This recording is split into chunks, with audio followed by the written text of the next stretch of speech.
విడిపోవడానికి ఇది దారితీస్తుంది. రాజకీయంగా, ఆర్థికంగా, అభివృద్ధి పరంగా దక్షిణ ఉత్తర భారతదేశాల మధ్యలో అంతరం పెరుగుతుంది.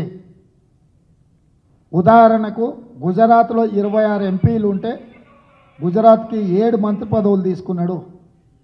ఉత్తరప్రదేశ్కు 12 తీసుకున్నాడు. ప్రధానమంత్రి, రక్షణ శాఖ మంత్రి, ఆర్థిక మంత్రి నుంచి మొదలుపెట్టి అన్ని కీలకమైన శాఖలు వాళ్ళే తీసుకున్నారు.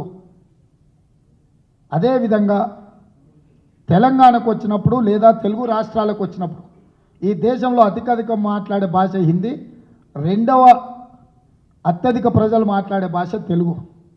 తెలుగు భాష మాట్లాడే లోక్సభ సభ్యులు 42 మంది, రాజ్యసభలో 18 మంది, 60 మంది తెలుగు భాష మాట్లాడే ప్రజాప్రతినిధులు ఈ ప్రాంతం నుంచి ఉన్నప్పుడు ఒకటే చెల్లిస్తే 43 పైసలు మనకు వస్తుంది.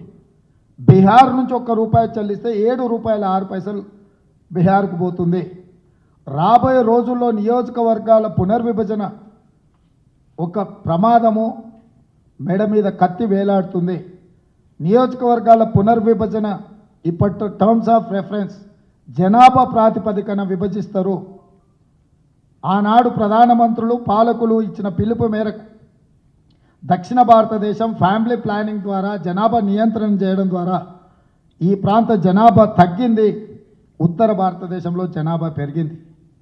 జనాభా ప్రాతిపదికన నియోజకవర్గాల పునర్విభజన జరిగితే ఇక మన మనుగడ, మన ఉనికి, మనం ఎవరం ఢిల్లీలో ప్రాతినిధ్యం వహించే పరిస్థితి ఉండదు. కానీ అదే కాంగ్రెస్ ఆనాడు అధికారంలో ఉన్నప్పుడు ప్రధానమంత్రి ఉత్తర భారతదేశానికి తీసుకుంటే రాష్ట్రపతి దక్షిణ భారతదేశానికి ఇచ్చేది. రాష్ట్రపతి ఒకవేళ ఇక్కడ ఉంటే ఉపరాష్ట్రపతిని ఇతర ప్రాంతాలకు ఇచ్చేది. శాఖలలో కూడా ప్రధానమైన 10 శాఖలలో సౌత్కు 4 ఇస్తే నార్త్కు 6 తీసుకునేవాళ్ళు. ప్రధానమంత్రి వాళ్ళు తీసుకుంటే కనీసం హోంశాఖ కానీ, డిఫెన్స్ లాంటి, రైల్వే లాంటి, అర్బన్ డెవలప్మెంట్ లాంటి, ఆర్థిక శాఖ లాంటి శాఖల్ని దక్షిణ భారతదేశానికి ఇచ్చేవాళ్ళు. ఈరోజు ఆ సమతుల్యత లోపించింది.